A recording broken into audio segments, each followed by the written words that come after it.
The owner operator is for someone that is looking to really dive in 100%. That is the route I took in my journey 2 decades ago and really was able to scale that business relatively quickly simply because I was distraction free. Keep in mind the word semi-passive, not passive. Passive is something where, you're investing in the stock market. There's really not much to do. Sometimes they want a full-time owner, and then eventually they put together a program and support systems to allow for semi-passive ownership. That's business, right? Things evolve, new systems are put into place.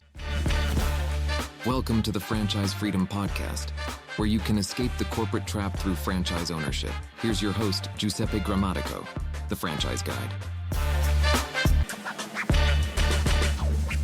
Hey guys, welcome to the Franchise Freedom Podcast. I'm your host, Giuseppe Grammatico, your franchise guide, the show where we help corporate executives experience time and financial freedom. Thanks for joining us today. Been getting a lot of similar questions and wanted to kind of review that today. So the topic for today is going to be what is semi-passive investing or semi-passive ownership in the franchise industry? Common theme, common question. I figured I'd tackle that today. So what is semi-passive ownership? Now, taking a step back, there's really two types of ownership when it comes to franchising. We call it full-time or the owner-operator, where you are going to be dedicating 100% of your time towards this business. This is maybe someone that is leaving their job. Maybe they were recently laid off and they're going to be giving 100% of their attention to the business. Some of the benefits of running a business full-time as an owner-operator is that you're going to keep your costs low. You're not going to need that general manager necessarily in place. You're going to get to scale that business faster since it's you, the franchise owner, that's running the day-to-day versus hiring a general manager or key employee. The owner operator is for someone that is looking to really dive in 100%. That is the route I took in my journey 2 decades ago and really was able to scale that business relatively quickly simply because I was distraction free. Didn't have to go to a job or only work so many hours a day. Just say around lunchtime or after hours, I was able to dedicate the entire week, the entire day towards that business. And while we're on that topic, there are franchise companies that due to their research and reviewing how their franchises have done, have stated, we only accept individuals in this franchise. So in order to get approved, you need to be full-time in the business in order for this to work, in order to get approved for that specific franchise. Now, then there's the idea of semi-passive ownership. Sometimes you hear semi-absentee, you hear it as executive type of ownership. There's so many different terms for it. And all it really means is that you are part-time in the business. So maybe it's keeping a job and running the business with a general manager in place. You have that general manager running the day-to-day, checking in with them throughout the day, once a week or nights and weekends. So that's what we call semi-passive. Keep in mind the word semi-passive, not passive. Passive is something where, you're investing in the stock market. There's really not much to do. You could do your research as you see fit whenever you have time, but the business, the investments kind of run on their own. That is not what franchise ownership is. We've seen some models where there was a kind of a middle layer where there was a management team kind of taking in place. You see that in the hotel space, but not so much in the home services space or boutique fitness and a lot of the other brands that we work with. So we're not going to spend a lot of time there. Going back to semi-passive, in order for this to work, I always say there's a couple things to really consider and keep in mind. Number one is, does the franchisor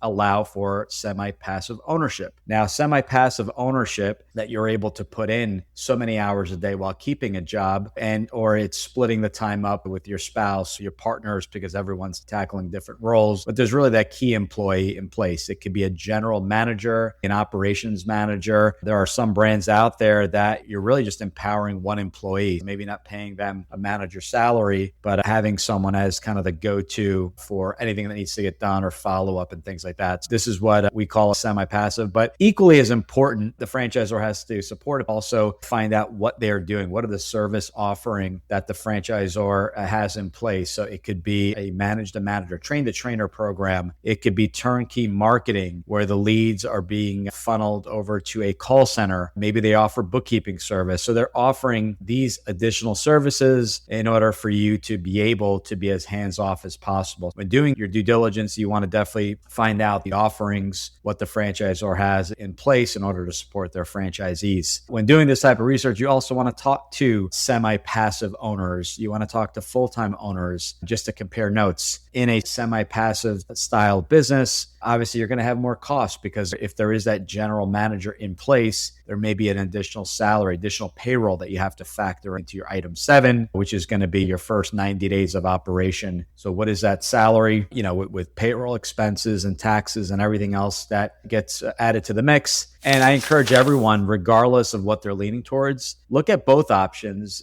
as far as a pro forma, putting together the numbers. Number one, on the investment, and that's, again, the item 7 in the franchise disclosure document. But that pro forma is essentially estimating sales and then your costs on a monthly basis, so you know exactly what your break even is. If it's $10,000 a month, you need to exceed $10,000 to make any profit, covering your costs, your marketing, if there's a rent, all your expenses when it comes to payroll, staff, and things like that. I encourage you to run a side by side. Instead of paying that general manager, operations manager, we'll call it a $75,000 salary, you could pay yourself that salary, being able to leave your employer and run the business full time. Things to think about. Always encourage you to spend the extra time and always create a full-time and part-time pro forma to see which works out, and you kind of have different scenarios. You'll need those scenarios as well should you decide to leave your job at a later point in time to kind of figure out, is that going to be 6 months? Is it going to be 12? Again, these are just pro formas that you're creating. Things could change. The business could scale faster than expected or the opposite. So keep that in mind, but at least you have some numbers. You may just have a revenue goal of $25,000 a month, averaging 20%, and you know that you need to hit that number in order to leave your job, and so be it. That's the goal you add to the wall and proceed. But going back to the semi-passive ownership, one is not better than the other versus full-time. It's really what you're most comfortable with. If you're the sole provider in the family and you're relying on those benefits and you can't afford it, you want to, again, run the analysis on the two pro formas. Also, another thing to consider is if you are hiring a general manager or an operations person, make sure to go to training together with that individual so that everyone's on the same page, but also have a clear understanding of the roles. Hey guys, thanks for listening. I hope you're enjoying the show.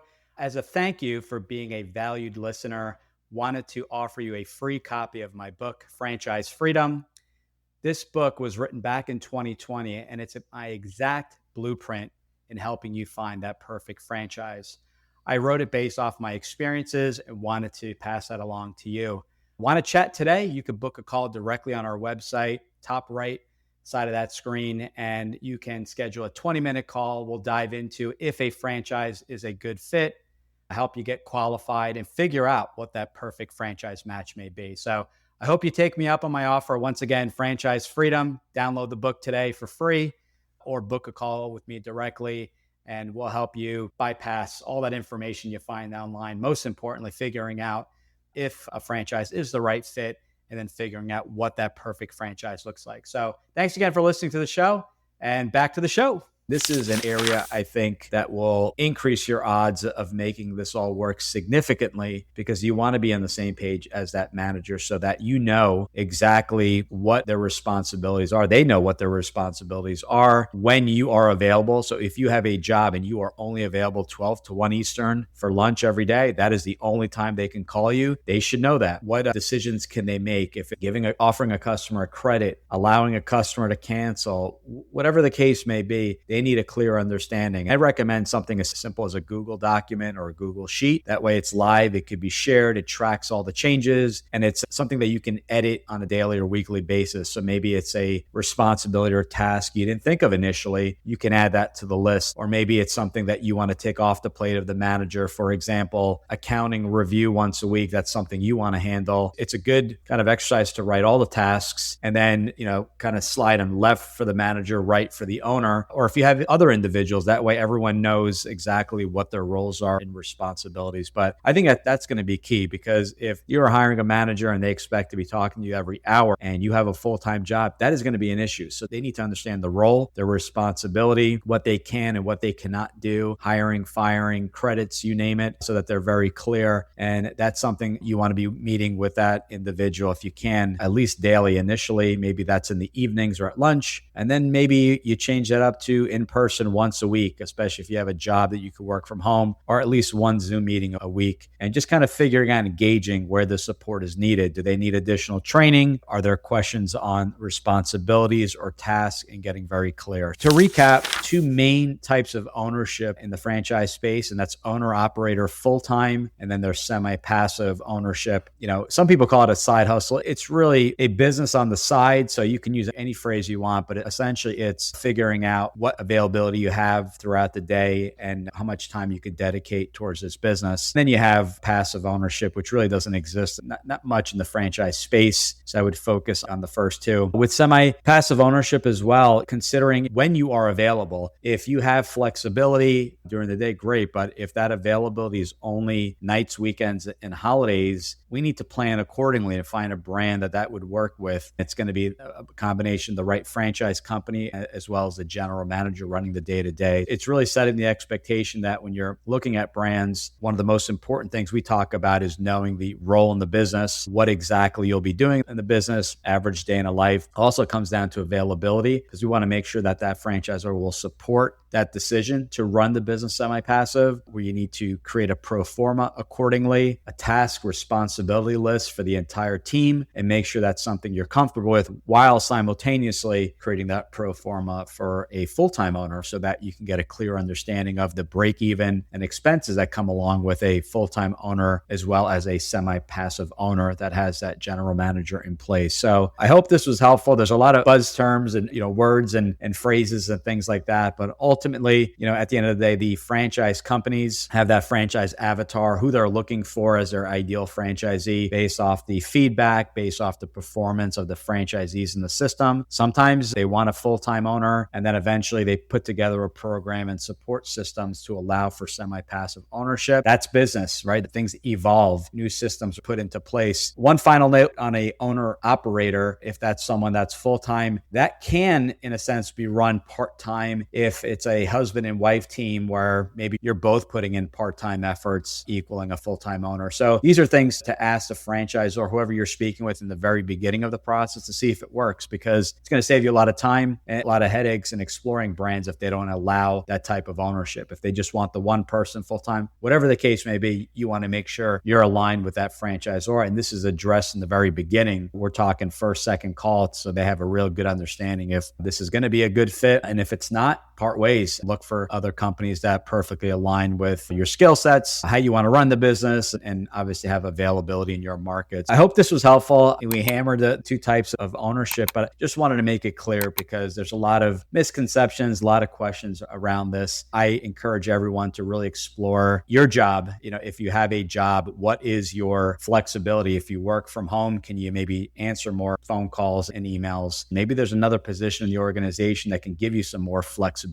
to run the business. These are the questions you should be asking your employer. Taking a job could be for a pay cut closer home, but it allows you the flexibility to work from home or only commute into the office a few days a week. Maybe taking a pay cut, but having the ability to launch the business. And you know what? If your goal is to eventually transition full-time into the business, so be it. Maybe it's that first year of taking a little bit less of a salary, but getting a salary in order to get that business up and running and eventually leave the job anyway. Some things to consider. If there's any question or any topic or anything I can dive in a little bit deeper, let me know. These are questions that I get. I just promised the last few individuals they'll get a kick out of this because we discussed this and I said I was going to record a show, and I obviously keep everyone's name and information confidential. Hopefully you found this helpful. Let me know if you want to do a deeper dive or if you want to know how this would work for your specific situation. Just go to the brand new website we just updated, ggthefranchiseguide.com. You could book a call, top right-hand side of the screen. We'll talk through your situation, see if it works. Let us know, but we'll walk through some different scenarios. Maybe it's something that you have to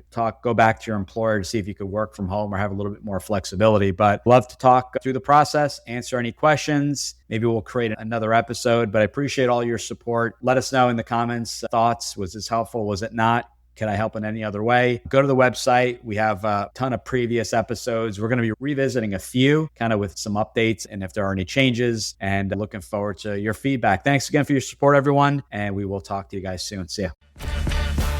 Thanks for tuning in. If you want to learn how to make the transition from corporate to owning your franchise, join Giuseppe on the next episode. You can also follow on all social media platforms and achieve financial and time freedom today.